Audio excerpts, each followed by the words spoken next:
My name is Carlos Andres Gomez.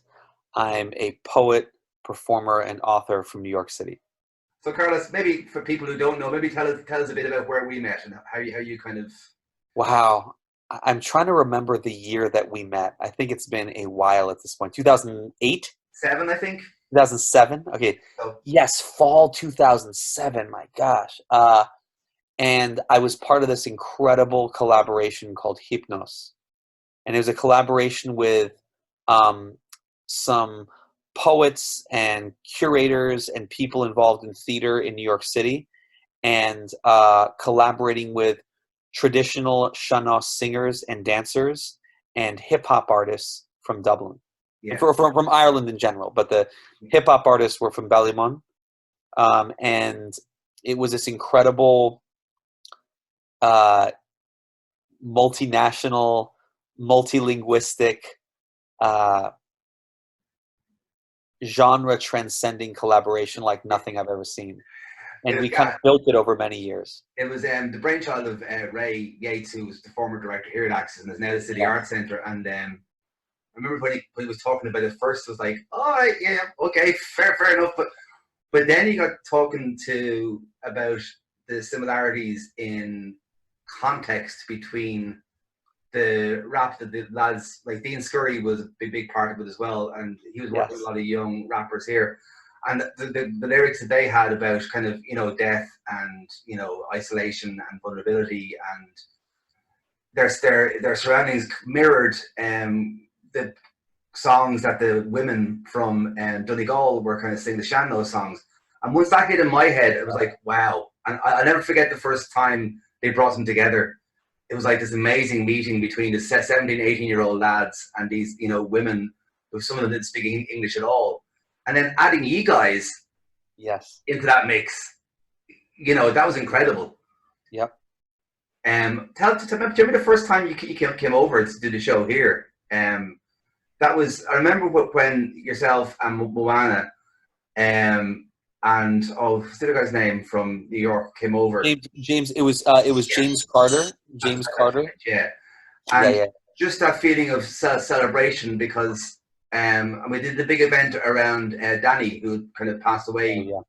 close to that lunatic from Yep. Ballymun, very Yep. seminal rapper on the Irish Oh, music scene. But Carlos, I suppose from your work, and we'll come back to Hypnos later on, but say you growing up, was that always in you? How did you discover, this is what I want to do? yeah. I mean, I think I felt such a deep, organic, soulful connection with the collaboration of Hypnos, because the way that I think I found my way back to myself after an adolescence where I felt very much disconnected from anything that was authentic to who I am at my core. And a lot of that had to do with being in context where I think there wasn't just an expectation, but there was just a culture of confrontation and violence. And I mean, amongst men and amongst the social environments that I was in, uh, hip hop was a solve for me. Hip hop was a balm, and I think I really fell in love with hip hop when I was 13. And I think listening to hip hop and then having friends who would do MC battles when I was in high school, and I'd go along with them, and I'd be the guy on the edge of the cipher, just kind of bopping his head and watching them trade off. Watching them, battle somebody, trade off bars, watching the audience decide the winner. Uh, that is really the infrastructure and foundation that gave me permission to be a writer. I was a delayed reader. I didn't learn to read until I was 9 years old, and it was so ingrained in me that I think I was stupid, and particularly when it came to language and reading and writing, that it took something like hip hop that I think shifted my relationship to literacy. And it took something that it just moved through me like lightning, like electricity, and it felt so displaced from the academy to the traditional poetic canon, all these things that I was force-fed in school that made me only more anxious about my own relationship to words, that I think year by year, as I continue to fall deeper down that rabbit hole and in my love for hip hop, it basically scaffolded the big breakthrough of my teenage years, which was the poet Martin Espada, this great Puerto Rican New Yorker, Nuyorican poet. He came to my high school when I was 17, and he read from his book Imagine the Angels of Bread. And he's not a hip hop artist. He's a poet, but he's a New Yorker, and he loves telling stories, which also very much compelled me. I'm Colombian. I'm a New Yorker. I mean, I grew up endlessly around stories. Personal narrative was so dominant in the way I came to understand myself and the world and my relationship to that world. And after I saw him read from that book, and I sat in the back of that auditorium weeping, quietly wrestling with sort of depression and this, I think, struggling with figuring out who I was. And he handed me a book without knowing anything about me and wrote, Para Carlos, Poeta del Futuro, Martín Espada, which means for Carlos, poet of the future. Wow. And all I told him was my name. And I think that was the big breakthrough of my life that sort of stitched together and brought all these different things, full circle in certain ways. I used to love stories and to listen to stories read even before I could read. Then I became very anxious about literacy and literature. And then for many years, I struggled to sort of find my way back to stories in a way where I was actually, in a way that I could consume them myself and read them.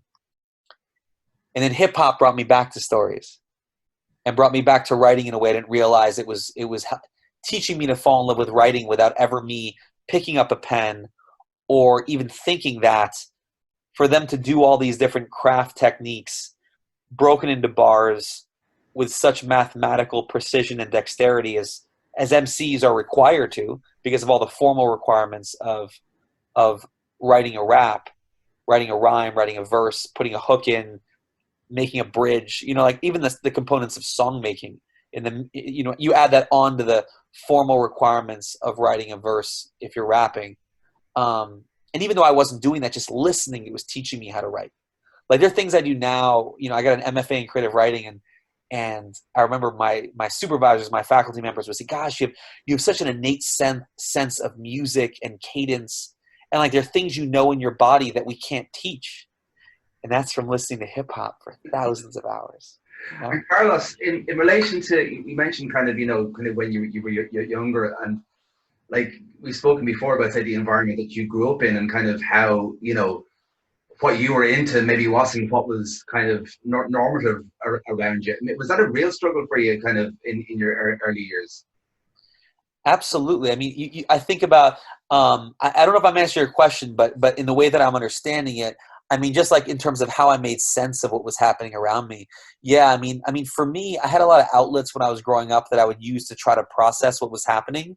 But I think in many ways, they were more distractive or escapist than they were something that helped me to process in a cathartic, meaningful way to regulate what was happening emotionally inside of me. Like, I love to play basketball, right? I love to play sports. As a guy, that's what I was told was very acceptable. People weren't encouraging me in my cultural context to do theater or acting or write poetry. That was totally out of bounds. I know the world has shifted quite a bit, and even probably the context I grew up in would have looked different today. But when I was growing up, I didn't know one man who wrote poetry. The only men I knew who wrote poetry were like dead old white guys whose work I found mind-numbingly boring, many of which I've since fallen in love with their work. But when I was 13, that was you know what I'm saying? It was difficult for me at 13 to appreciate Robert Frost or even Emily Dickinson, whose work I love now. But I think for me, it wasn't until I found hip hop, and then I've never considered myself an MC. I've written a few rhymes and verses here and there, but I mean, MCs are poets, but I would not call myself an MC. I hold them to, to such high esteem that I would not disrespect their craft to call myself an MC. But through hip hop, it gave me a way to understand and process what I was experiencing in a way that nothing else I had found had been able to. As much as I love basketball, basketball didn't teach me how to emotionally process what I was experiencing. Yeah. And then when I was able to write myself, it was the first thing I found that wasn't a person that I could not live without. Okay. And it's been that ever since for 21 years. And Carlos, sorry, just what area in New York did you grow up in? What was? I lived in a bunch of different parts of New York in childhood and adulthood. When I was young, we lived in West Harlem on West 116th. I also lived in Gramercy, in Manhattan. In my adult years, I lived in Brooklyn, in Flatbush, Bushwick, Bed-Stuy for the most of the time that I was in Brooklyn. And then I lived in Queens, in Forest Hills, Rego Park, and also in Lower East Side of Manhattan for a few years, just 8 blocks north of the Nuyorican Poets Cafe. Okay, So, wow. Yeah. I kind of bounced around Brooklyn and Manhattan, Harlem. I know some people who are not New Yorkers will say Harlem is part of Manhattan, but some people from Harlem will contest that and say, no, we're Harlem. But yeah, I've lived all over Queens, Brooklyn, and Manhattan. And so the shift then, as you say, once you started writing yourself, that seems to have awoken a whole other vista or a whole new opportunity for you. Absolutely. I mean, I think we were talking, before we started this about, this unprecedented, disorienting moment that we're in, this terrifying moment that we're in, as the great Arundhati Roy coined it in a recent article for the Financial Times, calling this moment a portal. I think writing for me was a kind of portal. Poetry for me, for the first time, reacquainted me with this incredible emotional universe that I had worked so hard, both consciously and subconsciously, to distance myself from. And poetry, for the first time, helped me not just look into that world and look toward it, but to start to sift through years of wreckage and start to name and identify and understand and build a literacy with my own emotional self. And I think that's the first time I started to heal and started to really grow and evolve in ways that I'd been stunted because, I thought that I could fight or bench press my way out of everything that hurt. And when I found poetry, I realized, you can't bench press depression. You can't fist fight your relationship with your father. And poetry said, no, let's look at this. And let's look at the things that are hiding in the darkness, that are blanketed in silence. And let's not turn away from them. Let's realize that everything that you've been afraid of is actually where all of your power lives. As one of my great, theater teachers said, all that vulnerability you've been so afraid of your whole life, that is where every great thing you will ever do resides. Yeah. And I think poetry ultimately was the first door that opened me to understand that concept. Isn't that, that's the nub of so much of, I suppose, what we've often spoken about, but also arts and artists and arts workers in society, and like that. But they're also they're brave steps in relation to owning one's own vulnerability and going to that place, and I think that's not to be demeaned, because that's a hard. It's one thing, it's one thing, and we're all great at being being able to kind of say what someone else should do. But when we have to then do it ourselves, that can become quite difficult. Oh, yeah. It's easy to be a mentor or a teacher instructing people on what they should do. Yeah. It's a lot harder to call yourself to account. And I would say particularly in the artistic realm, when you're doing things on a stage where you have not just fans and supporters, but you have family members and loved ones and partners who then say, oh, yeah, remember what you said in that play a year and a half ago? What about that? And was that a hard? So you had that realization, you had the power, you had the kind of sitting with your one vulnerability and kind of uncracking and kind of exploring some of those things. Um, was that a definite thing that you said, I'm going to stand forward into this, or was it something that happened gradually, or was it something that just had to happen?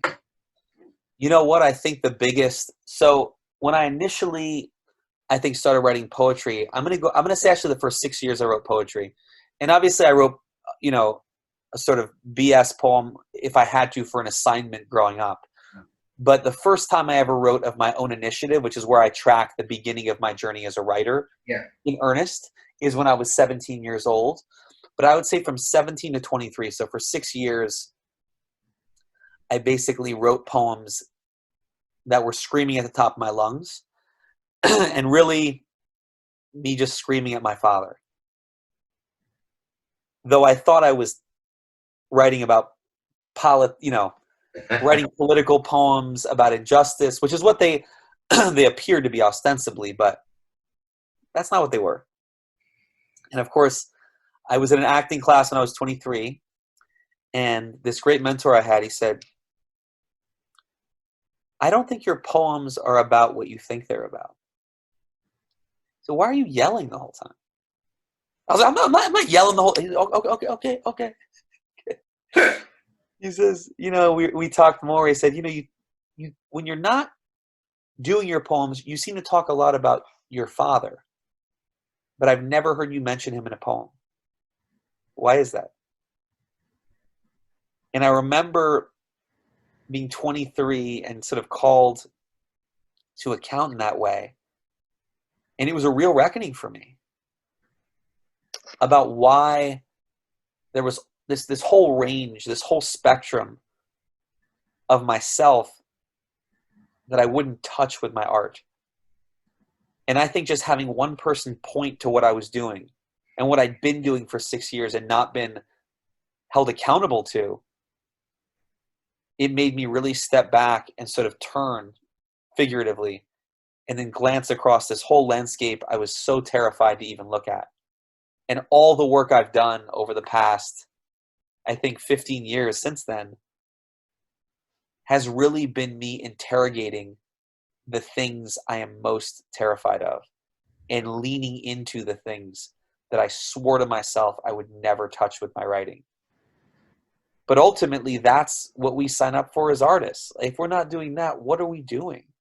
Yeah. We're not respecting the sacred, in my mind, the sacred oath that we all kind of implicitly take when we step into the creative realm. If we're not digging that much, if we're not pushing and stretching and demanding that much of ourselves, I mean, how dare us step up in front of an audience and ask them to listen? And so I think so much of my work now is mining the things that terrify me.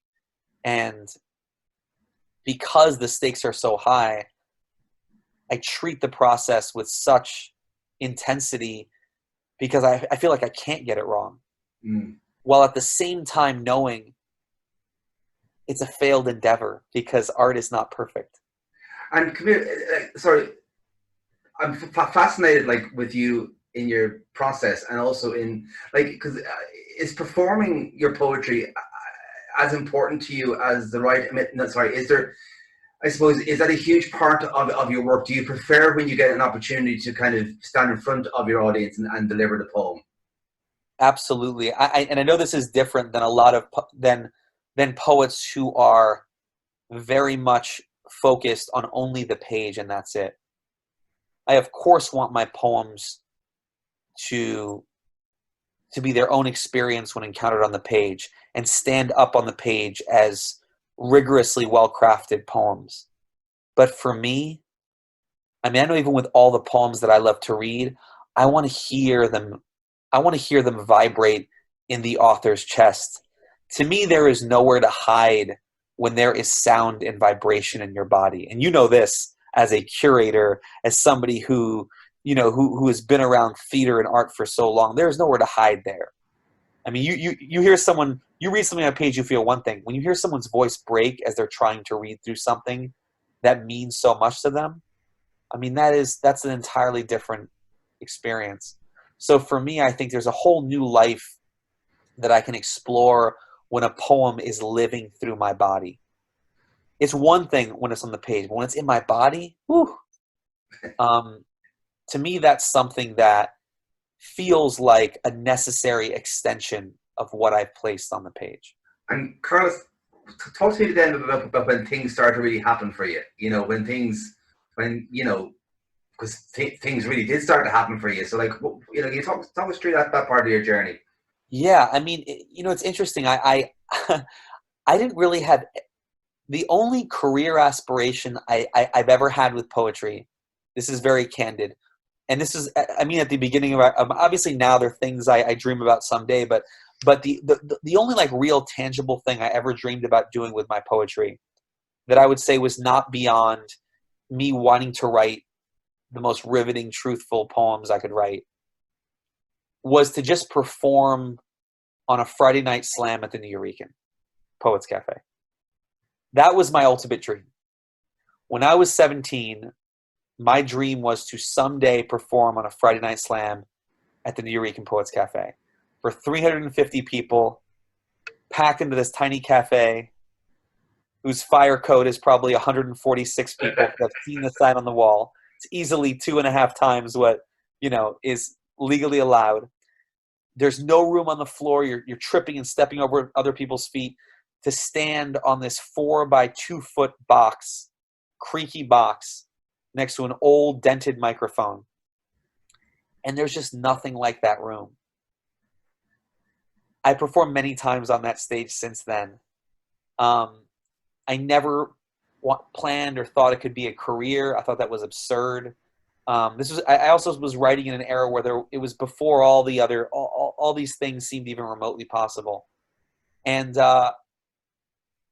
interestingly enough, through my connection with that stage that I held was so sacred to me, the New Eurekan Poets Cafe, a lot of things kind of were fortunate accidents that stumbled into my lap.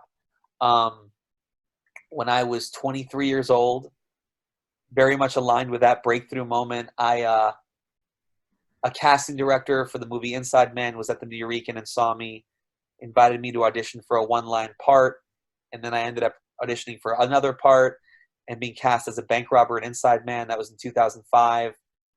Then I ended up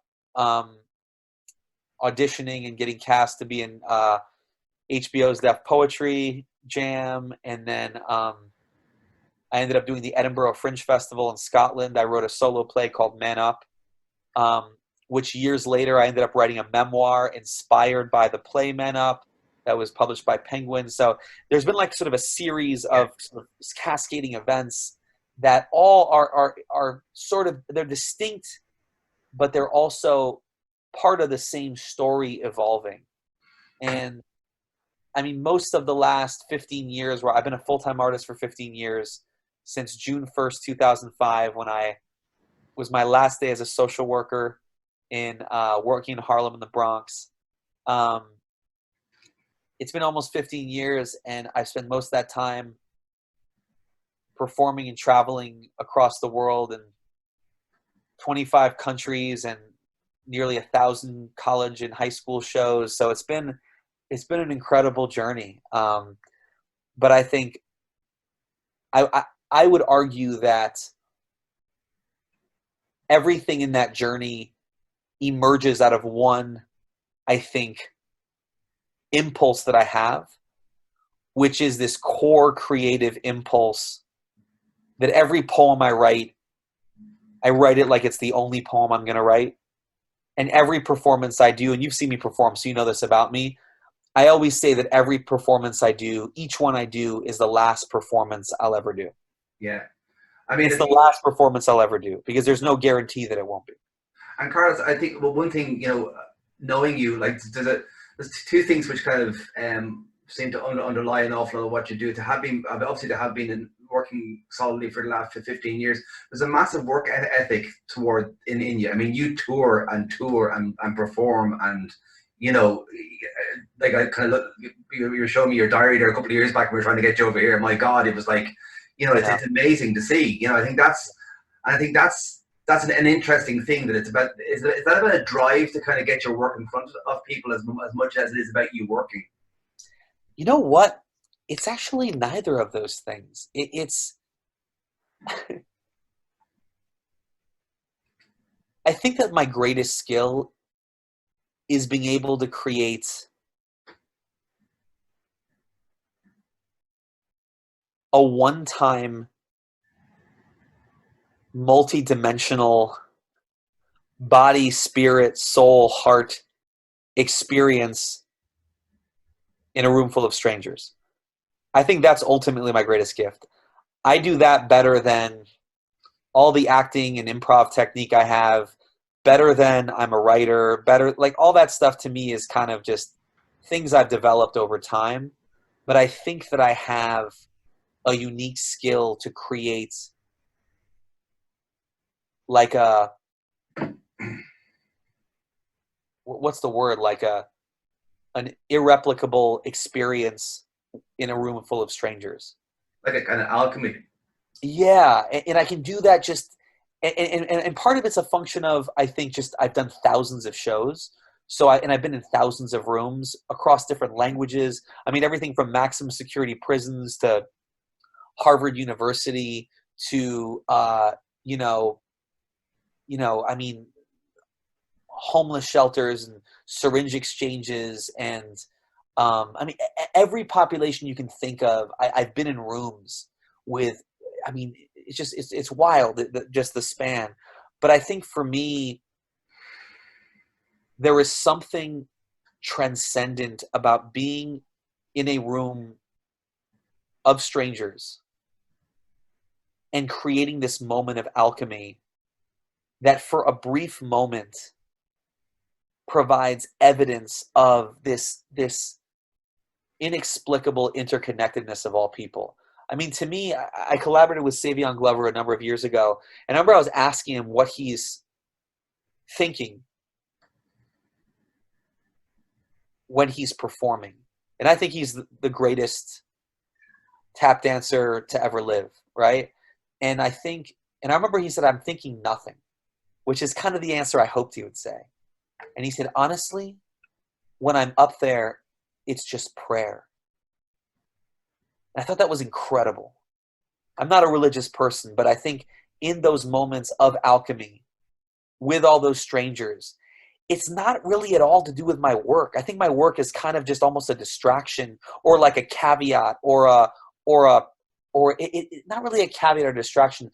I guess it's the premise by which we came here or the catalyst that we're looking toward. But really, it's not about anyone's ego or work or career. It's about this opportunity where we like step into a portal together and we emerge on the other side as something different than we've ever been. Yeah. And it's happened so many times at shows. And I think for me, it's this prayer that I want to share with a room full of people. Yeah. That's really what it is. I honestly don't care about my poems. I don't care about my career. I don't care about the play, but it's something that is it's so spiritual for me, and it's so human that any opportunity where I have to do it, I want to be able to do it again. And that's the best way I can describe it. I don't know if that makes any sense. No, it does. That's the best way I can describe it. It makes complete sense, actually. And I suppose what from talking to you and knowing you, like, there's a massive amount of, I suppose, activism kind of within your bones as well towards your work. I mean, you through your poetry and through your kind of your journey, you've told me about many kind of quite dangerous places you've been in and experience of your poetry as well. And I suppose that social piece seems to be at the heart of what you do as well, Carlos. Absolutely. It's like the last poem in my new book that's coming out this fall, Fractures, and actually the close, I didn't even think about it, the close of the intro in my memoir, Man Up Reimagining Modern Manhood. Talk about going full circle. It's like the beginning of my memoir and the last short poem at the end of my new book are both in the gymnasium where I used to work with the 16 and 17-year-old boys at Rikers Island, which is, the jail and the infamous jail in New York City. And I spent many years doing writing workshops and also performing. But I worked particularly with those 16 and 17-year-old boys at Robert N. Dvorin Complex on Rikers Island. And it's a place that has a lot of infamy surrounding it for well-earned reasons. But I thought of the connection and the relationships I built they're kids. They're kids in this jail in New York City. And to watch what could be possible in this place that is, I mean, even the walls, I mean, they take clocks off the walls in the rooms so people don't even know what time it is. And there are bars on all the windows in that gymnasium. I mean, the physical space of Rikers damages the soul. But to see what we could do, where I couldn't literally bring anything in because everything's considered contraband, you know what I mean? Anything can be turned into a weapon. So I literally walk in there with oftentimes like crayons, literally crayons, and sheets of paper. And that's it. And I have to do a 2-hour workshop. But to see what we were able to make with those crayons and those sheets of paper and just us talking. And we'd open and close every session with our arms around each other in a circle and checking in with each other and seeing where we were. And I don't know, to me, I think that's the alchemy that I'm talking about. You know, it's to walk into a place, and oftentimes for a lot of different reasons, I'm not able to bring anything. In a jail or a prison, that there are obvious reasons why that is, but because of certain restrictions with contraband and things like that. But in other spaces too, where logistics make a sound system not possible, or there are tech issues or whatever else. And me, I'm somebody, I can walk into almost any room with nothing. And you can throw me in there for 2 hours and I will create an experience out of nothing, out of seemingly nothing. But there's a lot there, obviously, right? And so I think for me, it's also, there's this leap of faith that we take with each other. And I mean artist, audience, curator. And when that's done with full faith and where you're releasing your ego as much as possible, and the ego is gone and you're walking out on this ledge together, oh my gosh, I've never seen anything like that. It's the thing that makes art the only job I will ever be able to have in this life, by any means necessary. I can't turn away from it. And Even Carlos, if you were. come here, I won't keep you much longer. I just want to kind of ask you about, because it was amazing to see yourself, particularly yourself and Moana, coming here and working with the hip hop artists and the Chandos singers, but particularly the kind of the very immediate relationship that built with the young men and Dean from Ballymun and Finglas. I mean, that was incredible to witness that. Oh my gosh. I mean, and even when I went back, you know, in years later afterwards, I think just seeing, you know, I remember some of those workshops we did with like mental health and creative writing with the young men in Ballymun. I mean, yeah, it's amazing what happens when you give somebody permission, space, and genuine respect, like human respect. And you look someone in the eyes and say, I want to hear your story. You are important to me, and your story is important to me. Because when I'm like with those guys, those 17-year-old guys that you're talking about, or 19-year-old guys, until that day I saw Martin Espada when I was 17, no one in my life had looked me in the eyes and say, you are enough, and I care about your story. And that's why when I'm in rooms, whether it's a 17-year-old at Rikers Island or it's a 17-year-old in Northwest Atlanta, I want to tell them, listen, I need your story. The world needs your story, and I need you to stay on this earth as long as possible. That's the magic. That's the magic for me.